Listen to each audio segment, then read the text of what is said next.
Hi guys, welcome to our channel. This is Dongguan Company. Today let me show you the waterproof capability of touchscreen. Now let's spill some water to the touchscreen. Look, you can see the water drop down.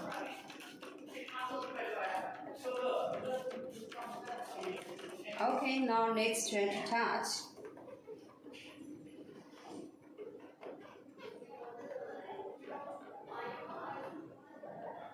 Okay, again.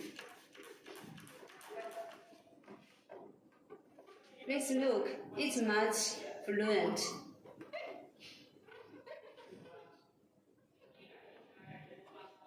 Even it has some water on the face, but no influence to touch.